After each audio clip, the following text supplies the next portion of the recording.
নমস্কার, মামুনস কিচেনের নতুন আরেকটা রেসিপিতে আপনাদেরকে স্বাগত জানাই। আমার আজকের রেসিপি চিংড়ি মাছের মালাইকারি, যেটা বাঙালিদের অত্যন্ত প্রিয় একটা খাবার। এটা সব বাড়িতেই কম বেশি হয়ে থাকে, কিন্তু বিভিন্নজন বিভিন্ন রকমভাবে বানিয়ে থাকেন। আমি আজকে আপনাদেরকে খুব সহজ পদ্ধতিতে এই রেসিপিটি করে দেখাবো, যার টেস্ট হবে দুর্দান্ত। অবশ্যই বাড়িতে এইভাবে একবার ট্রাই করে দেখুন, আশা করছি ভালো লাগবে।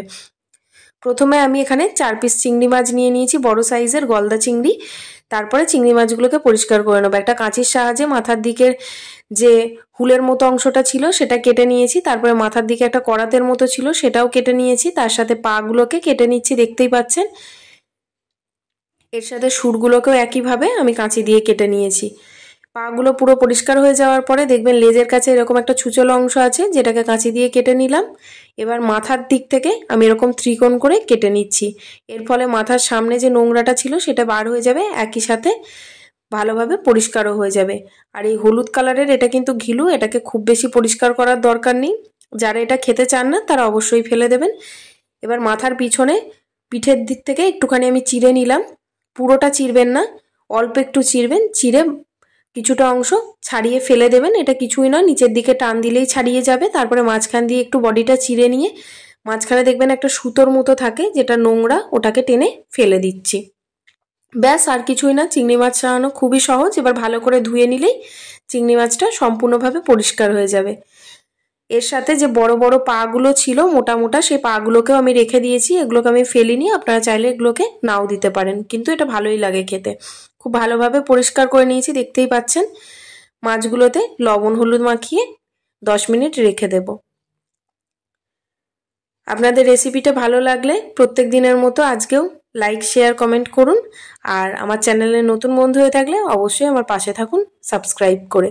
এবার আমি একটা বড় বাটির মধ্যে বড় কাপের 1 কাপ নারকেল কোড়ানো নিয়ে নিয়েছি, হাফ মালা মতো নারকেল, যেটাকে আমি ঈষৎ উষ্ণ গরম জলে 15-20 মিনিট ভিজিয়ে রেখে দেবো। এর ফলে খুব সহজে নারকেল থেকে দুধটা বেরিয়ে আসবে। এবার আমি মিক্সির জারের মধ্যে মিডিয়াম সাইজের একটা পেঁয়াজ নিয়ে নিয়েছি, তার সাথে 4-5 টুকরো আদা স্লাইস, 4-5 টুকরো রসুন কোয়া, 3টে কাঁচা লঙ্কা আর একটা মিডিয়াম সাইজের টমেটোকে একটা মিহি পেস্ট বানিয়ে নিচ্ছি। এই মশলাটাই 2টো মশলা লাগবে। প্রথম রাউন্ডের মশলাটা আমার পেস্ট করা হয়ে গেছে, এবার আমি দ্বিতীয় মশলাটা বানিয়ে নিচ্ছি। এর জন্য আমাদের লাগবে 7-8 কোয়া কাজু বাদাম, তার সাথে হলুদ সর্ষে আমি দিয়েছি 2 চামচ, কালো সর্ষে দিয়েছি 1.5 চামচ, 2টো কাঁচা লঙ্কা, একটু লবণ আর বড় চামচের 1 চামচ পোস্ত, সবকিছু দিয়ে আবার দ্বিতীয় একটা পেস্ট বানিয়ে নিলাম। এই পেস্ট দুটো বানানো হয়ে গেলে রান্নাটা কিন্তু খুব সহজেই হয়ে যাবে।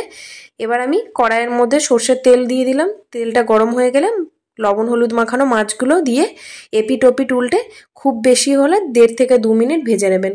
খুব বেশিক্ষণ ভাজার একদম দরকার নেই, চিংড়ি মাছ বেশি ভাজলে শক্ত হয়ে যায়। 1.5 থেকে 2 মিনিট একটু নাড়াচাড়া করে উল্টে পাল্টে লাল লাল করে ভেজে নিতে হবে। ভাজা হয়ে গেছে, এবার আমি তুলে রাখছি মাছগুলো। এই তেলের মধ্যেই আমি রান্নাটা করে নেব, আর কোনো রকম তেল দেব না। ওই তেলের মধ্যেই আমি গোটা গরম মশলা ফোড়ন দিয়ে দিলাম, এলাচ, দারচিনি এবং লবঙ্গ।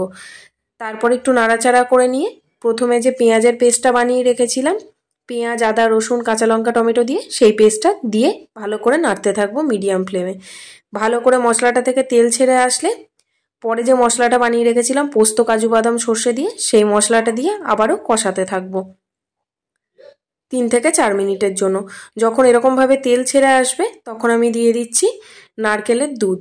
আমার একটু জলের পরিমাণটা বেশি হয়ে গেছিলো, সেই কারণে দুধটা একটু পাতলা লাগছে, তো আপনারা জলের পরিমাণটা চাইলে একটু কমও দিতে পারেন। তারপর আমি দিয়ে দিলাম গুঁড়ো দুধ। আপনারা চাইলে এখানে লিকুইড দুধও দিতে পারেন। আমি এখানে 1.5 চামচ মতো গুঁড়ো দুধ ইউজ করেছি, তবে দুধটা কিন্তু এই রান্নাতে বেশিই দিতে হবে। আমি এই রান্নাটাতে আর খুব বেশি জল ইউজ করছি না, আপনারা চাইলে একটু জলও দিতে পারেন। ঝোলটা ভালো মতো ফুটে আসলে আমি এর মধ্যে দিয়ে দিচ্ছি ভেজে রাখা মাছগুলো। এবার এখানে আমি দিয়ে দিচ্ছি সামান্য একটু হলুদ গুঁড়ো, তার সাথে পরিমাণ মতো লবণ। হলুদের পরিমাণটা এই রান্নায় খুব বেশি লাগবে না। সব কিছু দিয়ে ভালো করে আবার মিশিয়ে নিচ্ছি, আর দিয়ে দিচ্ছি 2টো চেরা কাঁচা লঙ্কা।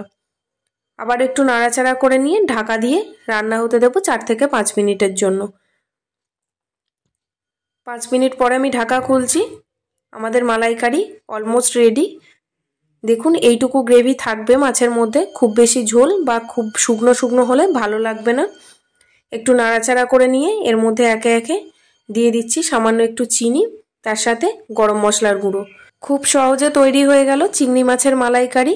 এটা বানানো খুবই সহজ, একদমই কঠিন কিছু নয়, শুধু ঠিকঠাক মশলাটা জানলেই এই রান্নাটা করে নেওয়া যায়। আর আপনারা চাইলে একটু দইও এই মশলার সাথে ইউজ করতে পারেন, আমি আজকে দই ইউজ করিনি। আপনারাও একবার এই পদ্ধতিতে বাড়িতে চিংড়ি মাছের মালাইকারি বানিয়ে দেখুন, অন্য কোনো পদ্ধতি আর ভালো লাগবে না। রেসিপিটি ভালো লাগলে পাশে থাকুন, আর দেখা হচ্ছে খুব শীঘ্রই নতুন একটা রেসিপি নিয়ে।